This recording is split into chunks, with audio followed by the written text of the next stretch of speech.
So over the weekend, the Democratic Party chose a new chair, and most of us were paying close attention. I intentionally stayed out of the conversation as long as I could, because for many reasons, mainly because you just get tired of, you get really drained with this.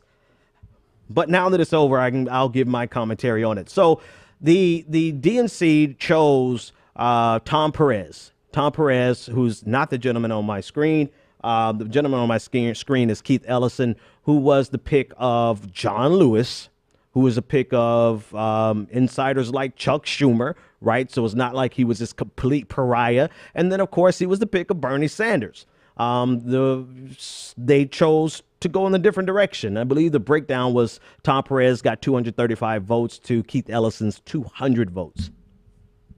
One of the more disturbing things about it was the DNC's vote just prior to electing the chair. They voted to continue allowing corporate lobbyists and corporate lobbyist donations versus President Obama's ban on those very things. So the DNC could not wait to get this one particular monkey off their back. And you can, obviously, if you want to make that a racial thing, that's fine, be my guest. But they could not wait to get this thing that President Obama imposed on them, trying to be more populist, trying to show them the power of individual donations. Back in 2008, there was really no need for corporate. Bernie Sanders subsequently showed them the same thing in 2016, where he was able to compete on a national level against someone taking, obscene amounts of dollars from everywhere. And Bernie Sanders was able to do it with individual donations. The DNC wants that corporate dollar.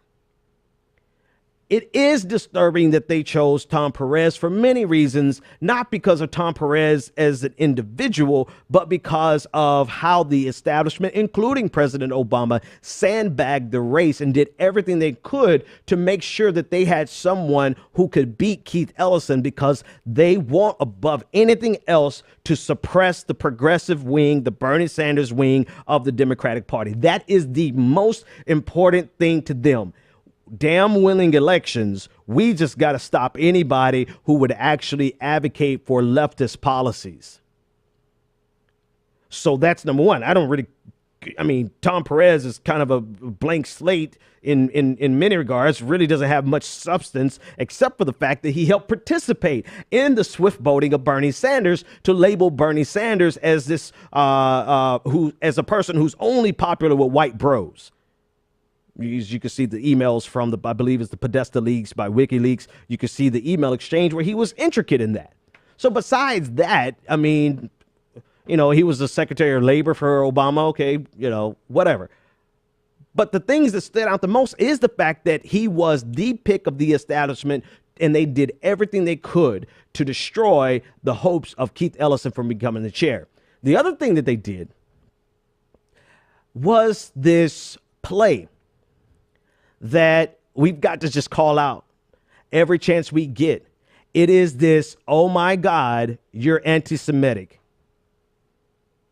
You don't agree with this right-wing administration in Israel. You don't agree with the occupation. Or you have the nerve to call it an occupation, or you have a nerve to speak out against the settlements and the expansion of the settlements. You have a nerve to say anything contrary to this right-wing administration in Israel and anything contrary to AIPAC, then you must be an anti-Semite. You think Palestinians are human beings? You're an anti-Semite. You think a two-state solution, which is actually the same thing America has always advocated for, you think that that's the right way and not a one-state solution? You're anti-Semitic.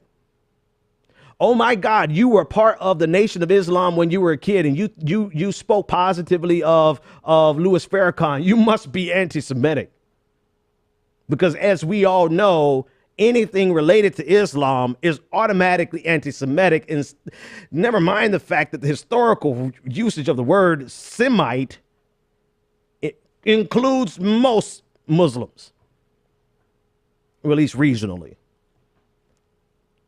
So there was this barbaric, shameless, opportunistic, just, I don't have many, I've actually reduced my language to a lot of four-letter words when describing people like this. But you had douchebags like Alan Dershowitz, who actually, his prima donna ass said, if Keith Ellison becomes the chair, then I'm leaving the Democratic Party. That should have been a signal to everybody in the Democratic Party that, yes, we should elect Keith Ellison, if for no other reason than to get somebody as disgusting as Alan Dershowitz out of the party. But instead, alas, the swift voting and the labeling of anti-Semitism that was thrown at Keith Ellison won the day and gave the party back to the Clinton wing and to corporate lobbyists. And should we be surprised that, because a lot of the people who are actually in the room voting are corporate lobbyists, so should we be surprised that they want to do all they can to make sure that corporate lobbyists have as much influence as possible in the Democratic Party? No, we shouldn't be surprised. But before I go off on that tangent, I just got to go back to this piece of crap human being, one of the most disgusting people on the planet, Alan Dershowitz.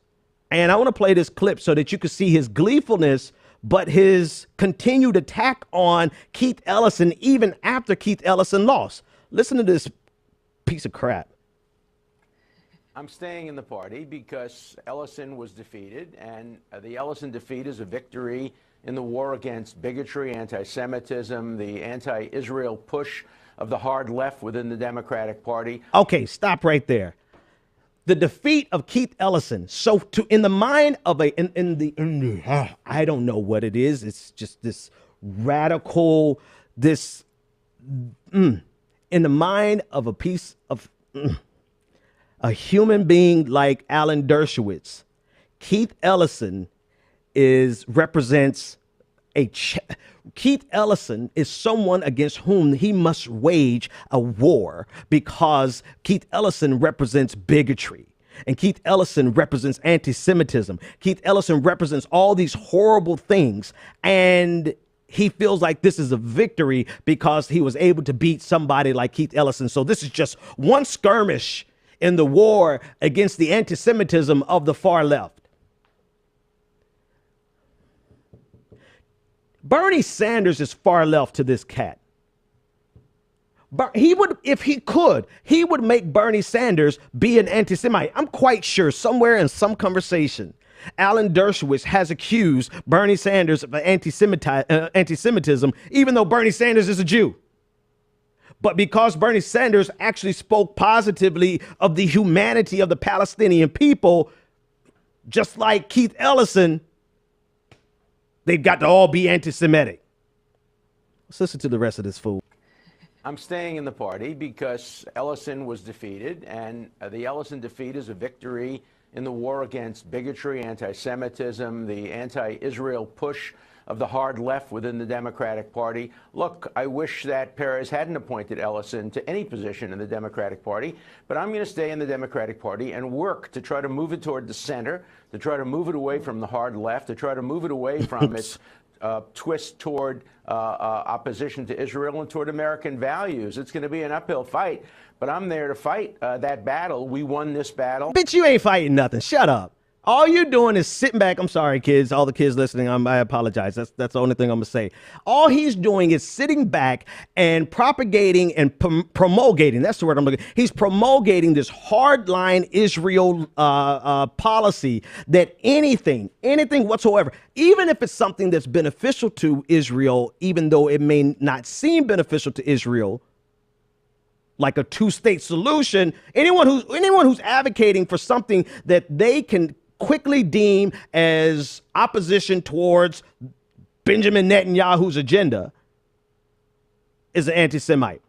More importantly than the technicalities of the questions and the debates and the two-state versus one-state, the settlement expansion and the land swap, never mind all that. This is really just a political ploy to keep power in the hands of the Clinton administration, of the Clinton wing of the Democratic Party and corporate lobbyists. He probably, a part of him, probably doesn't even really care whether or not Keith Ellison is anti-Semitic or not. He knows that that lie will stick. That's ultimately what it is. It's the same lie that Debbie Wasserman Schultz was preparing to use against President Obama when President Obama back in around 2013 was considering replacing Debbie Wasserman Schultz because she was so feckless. She was incompetent. She was at the tip of the spear of all of the losses that the Democratic Party suffered. So President Obama actually considered replacing her. And the first thing she did was recruited people to try to find a way to call President Obama anti-Semitic. Now, me being the dude that I am, I would have taken that head on. I would have said, come, please try me, Debbie. But President Obama, being this idealistic, I don't know what the hell was wrong with him, he decided to back down. Differences of people different. But I would have said, bring it. Like some lame ass congresswoman from South Florida was going to be able to stop the sitting president of the United States. Come on, Obama. What the hell, man? You should have nipped Debbie Wasserman Schultz in the bud when she tried this years ago. And this is the same political ploy that's used by Democrats. I'm trying to choose my words carefully here. It doesn't even matter if I choose my words carefully. In the comment section, you're going to see Ben is anti-Semitic because it is a political silencing tool being used by the Democratic Party against progressives to suppress the progressive wing of the Democratic Party and just to maintain their power, even if that means destroying the Democratic Party across the country. It doesn't matter that they lost 900 plus, almost 1,000 seats across the country. They want to keep doing the same thing because they could keep paying the same corporate lobbyists and they can keep putting up the same people. Now they're doing all they can with Chelsea Clinton. I mean, I guarantee you they're spending about $100,000 in public relations to get all of these lame stories about how, Chelsea has so much snark on Twitter. Chelsea's found her voice and it's on Twitter. Is Chelsea Clinton the biggest threat to Donald Trump on Twitter? Get the hell out of here, man. So, because of all those things combined, the Democratic Party is quite comfortable losing, and they're going to keep losing.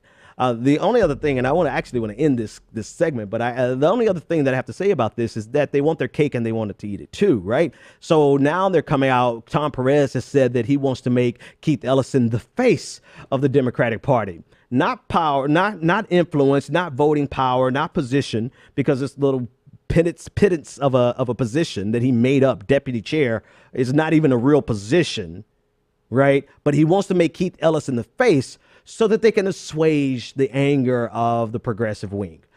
Keith, bruh, I know you're smarter than that. I know you're stronger than that. And the only question is, maybe you feel like there's a strategy to be played out to justify you suffering through this insult. You're really gonna have to. You're gonna have to make that plain to us, bruh, because this is adding salt to an open wound. This is bullshit, Keith. And the best thing for you to do, in my opinion, is to walk away from this burning ship that all they want is to maintain power at all costs, even if that means labeling you anti-Semitic.